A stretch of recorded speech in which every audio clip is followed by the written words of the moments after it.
लाखों शक्लों के मेले में तन्हा रहना मेरा काम, भेस बदल कर देखते रहना तेज हवाओं का कोहराम। एक तरफ आवाज का सूरज, एक तरफ एक गूंगी शाम, एक तरफ जिस्मों की खुशबू, एक तरफ इसका अंजाम। बन गया कातिल मेरे लिए तो अपनी ही नजरों का दाम, सबसे बड़ा है नाम खुदा का, उसके बाद है मेरा नाम।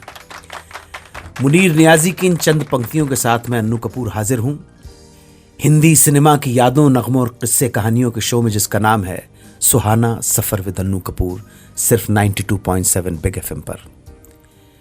आज गुजरे दौर के जिन किस्से कहानियों को लेकर मैं आपके सामने हूं, शुरुआत उनकी एक झलक से। आज पहली कहानी होगी गायक नरेंद्र चंचल को मिले ब्रेक की। नरेंद्र चंचल को फिल्म बॉबी में कैसे मिला ब्रेक, जानेंगे आज। दूसरी कहानी सिंगर मुकेश की। मुकेश एक संगीत के कार्यक्रम के लिए यूएसए गए हुए थे। वहां बॉस्टन में चल रहे एक प्रोग्राम के बीच में मुकेश साहब की तबीयत बिगड़ गई और उन्हें मंच छोड़ना पड़ा। फिर कैसे हुआ ये प्रोग्राम। इसके अलावा रेगुलर सेगमेंट दिल ने फिर याद किया, जिसमें आज याद करेंगे प्रोड्यूसर डायरेक्टर विजय भट्ट को। उसके बाद रीमेड इन इंडिया और अंत में श्रोता का प्रश्न। तो आइए नई कहानियों के साथ शुरू करते हैं आज का ये सफर। चलो बुलावा आया है, माता ने बुलाया है। एक इंटरव्यू में नरेंद्र चंचल इस बात का खुलासा करते हैं कि किस तरह वो इस फिल्म का हिस्सा बने। उन दिनों वो अमृतसर में रहा करते थे और इस फिल्म के बनने से 2-3 साल पहले से ही उनकी जान पहचान राज कपूर से हो गई थी। इस फिल्म से पहले भी राज कपूर ने एक बार उनके साथ काम करने का मन बनाया था, मगर तब बात नहीं बन सकी थी। लेकिन बॉबी फिल्म में राज कपूर कई नए चेहरों को मौका दे रहे थे। 1971 में एक सांस्कृतिक रंगारंग कार्यक्रम बैसाखी की शाम का मुंबई में आयोजन किया गया था। इसके अध्यक्ष राज कपूर थे और मुख्य अतिथि थे अली यावर जंग। नरेंद्र चंचल भी इस प्रोग्राम में परफॉर्म करने के लिए आए थे। प्रोग्राम के बाद नरेंद्र चंचल की परफॉर्मेंस के लिए उन्हें अली यावर जंग द्वारा गोल्ड मेडल से सम्मानित किया गया। उसके बाद राज कपूर ने नरेंद्र चंचल को उनसे ऑफिस में आकर मिलने को कहा। उन्हें बॉबी के एक बहुत इमोशनल दर्द भरे गीत के लिए नरेंद्र चंचल जैसी आवाज की तलाश थी। नरेंद्र चंचल का गाने के लिए ऑडिशन लिया गया और उन्हें बॉबी फिल्म में ब्रेक मिल गया। आनंद बख्शी द्वारा लिखित और लक्ष्मीकांत प्यारेलाल के संगीत से सजे इस गीत के बोल थे, बेशक मंदिर मस्जिद टावे बुल्ले शाये कहता, पर प्यार भरा दिल कभी न तोड़ो, इस दिल में दिलबर रहता। 1976 में सिंगर मुकेश अपने ग्रुप के साथ म्यूजिकल प्रोग्राम के सिलसिले में यूएसए गए हुए थे। इस दौरे पर साथ गए म्यूजिक डायरेक्टर हृदयनाथ मंगेशकर विश्व हिंदी न्यास की एक मैगजीन को दिए अपने एक इंटरव्यू में बताते हैं कि वहां अलग अलग शहरों में अपने ग्रुप के साथ मुकेश साहब परफॉर्म कर रहे थे, मगर टूर के बीच में ही जुकाम की वजह से मुकेश का गला कुछ खराब होने लगा। जब बॉस्टन में प्रोग्राम की बारी आई तो एक गाने के बाद उनकी आवाज कुछ ज्यादा ही खराब हो गई। ऐसे में हृदयनाथ मंगेशकर ने अपनी बहन लता से कहा कि अब मुकेश दा को दोबारा मत गाने देना। ये सुन लता मंगेशकर घबरा गईं। उन्होंने पूछा, इतनी सारी पब्लिक उन्हें सुनने आई है, वो नहीं गाएंगे तो फिर ये प्रोग्राम कैसे पूरा होगा। इस पर हृदयनाथ मंगेशकर ने मुकेश जी के बेटे नितिन मुकेश का नाम सुझाया। लता दीदी को बात अच्छी लगी। वो मंच पर आईं और श्रोताओं से बोलीं, आज मैं आपके सामने एक नया मुकेश पेश कर रही हूं। ये नया मुकेश मेरे साथ आपका मनपसंद गाना कभी कभी मेरे दिल में ख्याल आता है गाएगा। ये सुनते ही पब्लिक में हलचल शुरू हो गई। इसी बीच नितिन मुकेश मंच पर पहुंचे। उन्होंने लता दीदी के पांव छुए और गाना आरंभ कर दिया। गाना खत्म होने तक वहां वंस मोर की आवाजें उठने लगी थीं। लोग नितिन मुकेश को छोड़ने को तैयार ही नहीं थे और उधर विंग में बैठे मुकेश का चेहरा खुशी से चमक रहा था बेटे का प्रदर्शन देखकर। यह सब कुछ देख कुछ देर बाद मंच पर आने से खुद को रोक नहीं सके। स्टेज पर उन्होंने हारमोनियम पर हाथ रख दिया। यहां पिता पुत्र ने मिलकर गीत गाया, जाने कहां गए वो दिन। उसके बाद के सारे गाने नितिन मुकेश ने ही गाए और जनाब मुकेश ने सिर्फ हारमोनियम पर साथ दिया। ये प्रोग्राम, शोज बहुत सफल रहे। फिल्म गांव की गोरी, फिल्म का नाम था गांव की गोरी, म्यूजिक बाय नौशाद। गीत के बोल हैं, दिल हो काबू में तो दिलदार की ऐसी तैसी। इस गाने को रफ़ी साहब अपना पहला हिंदी सॉन्ग मानते रहे।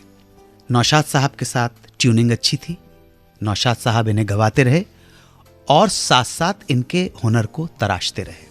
1951 में नौशाद साहब एक फिल्म कर रहे थे जिसका नाम था बैजू बावरा।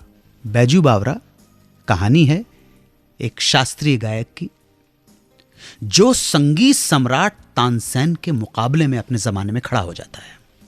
आप सब लोगों को बैजू बावरा के गीत तो मालूम है, जरा मुझे मेरे लिए गुनगुना दीजिए तो मैं हमारे जो दर्शक हैं उनको बहुत आसानी हो जाएगी कि क्यों रियाज करना पड़ा रफ़ी साहब को, और इतना रियाज करना पड़ा कि गला छिल गया और गले से थोड़ा थोड़ा खून निकलने लगा। तो हमारे दर्शक अच्छी तरह से समझ पाएंगे। मन तरपत हरि दर्शन को आज, मोरे तुम बिन बिगड़े सगरे काज, ओ बिनती करत हूँ रखियो लाज। ये राग मालकौस है।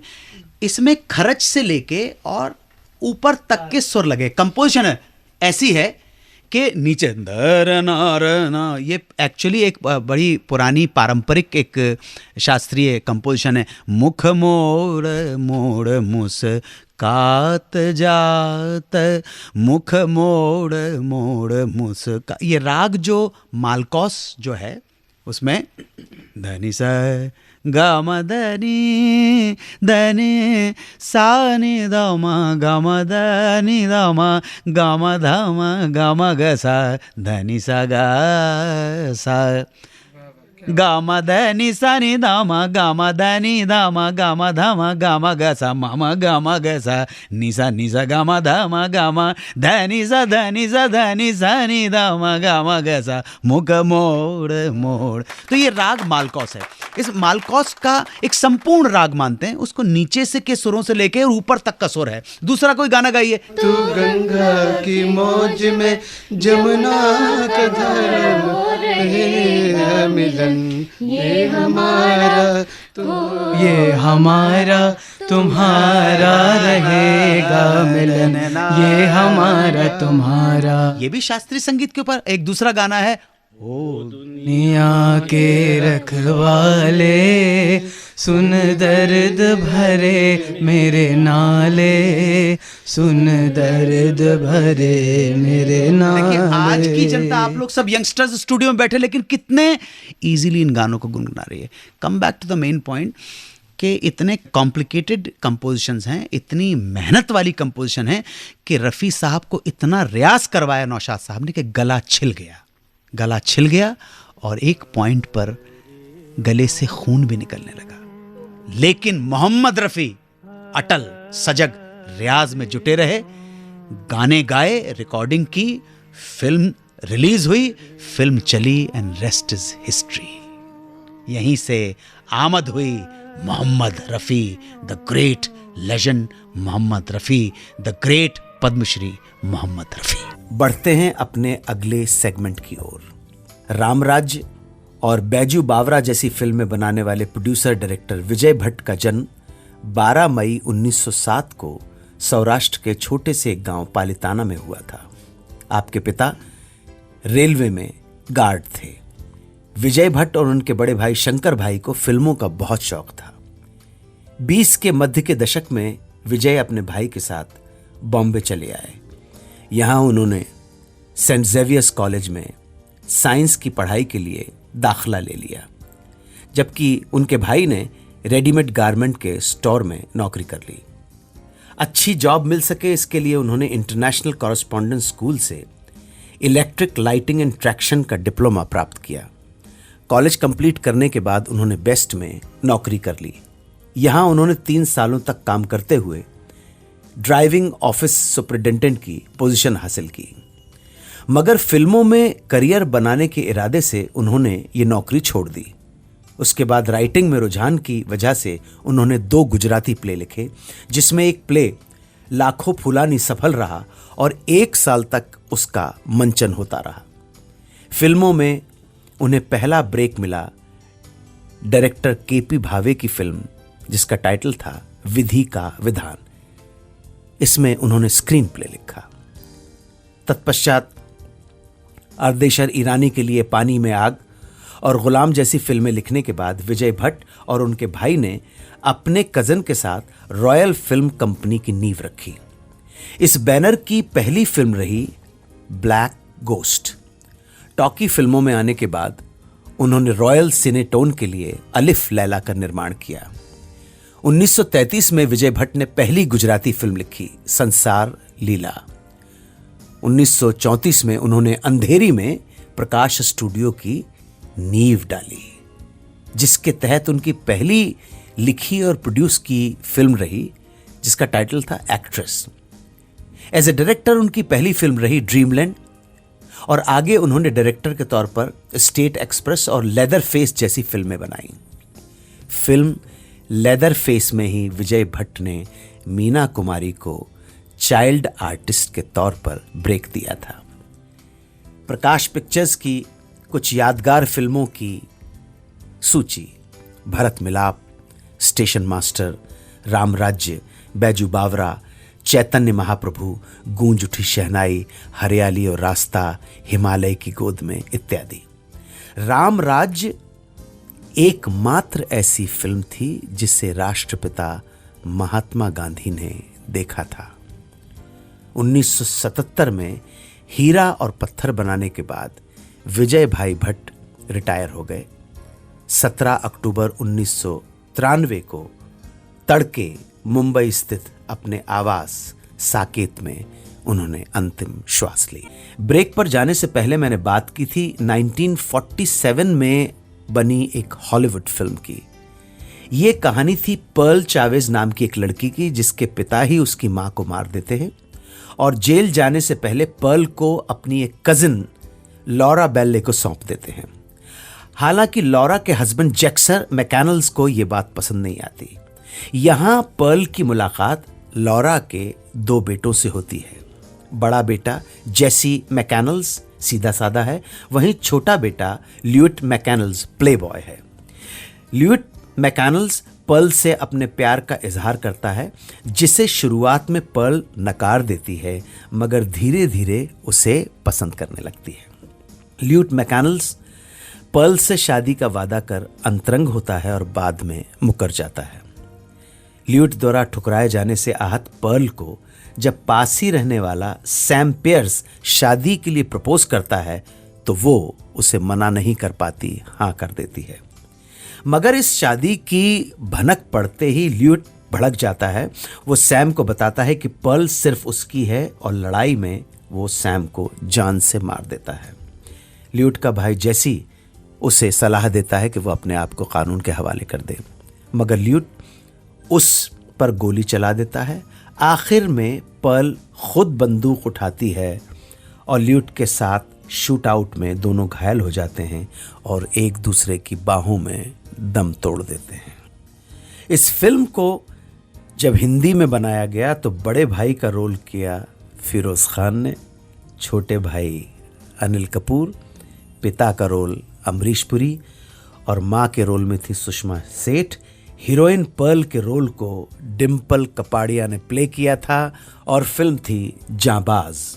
ओरिजिनल फिल्म की तरह हीरोइन से शादी का वादा करके छोड़ देने पर उसे प्रपोज करने वाले कैरेक्टर को प्ले किया था दिलीप ताहिल ने, जिसे अनिल कपूर मार देता है। फिल्म के क्लाइमेक्स में थोड़ा फेरबदल किया गया। जहां ओरिजिनल फिल्म में हीरो हीरोइन दोनों की मौत हो जाती है, वहीं हिंदी फिल्म में हीरोइन की जान बचाते हुए हीरो की मौत होती है। फिल्म को प्रोड्यूस और डायरेक्ट किया था फिरोज खान ने। फिल्म का म्यूजिक कल्याण जी आनंद जी का। मुंबई से रंजना ऋषि ने पूछा है कि क्या गीतकार आनंद बख्शी पर्दे पर दिखे हैं। रंजना जी, गीतकार आनंद बख्शी पर्दे पर सिर्फ एक बार आए हैं। ये एक गीत था जो आनंद बख्शी के ऊपर पिक्चराइज किया गया था। गीत के बोल थे, बिजली गिरी कहाँ से, बेगाने हो गए हम अपने ही आशिया से। 1966 में आई इस फिल्म का नाम था पिकनिक, जिसे डायरेक्ट किया था शाहिद लतीफ़ ने। गीत लिखा था मजरू सुल्तानपुरी ने और संगीत था एस मोहिंदर का। आनंद बख्शी इस गीत में फ़कीर के रूप में फिल्मी पर्दे पर दिखाई देते हैं। इस गीत को गाया था मोहम्मद रफ़ी ने। उम्मीद है कि आप हमारे जवाब से संतुष्ट होंगी। अब चलने का समय हो गया है। आज के लिए इतना ही। प्रार्थनाओं में याद रखें। बहुत बहुत धन्यवाद, शुक्रिया, करम, नवाजिश, मेहरबानी। जय हिंद, वंदे मातरम।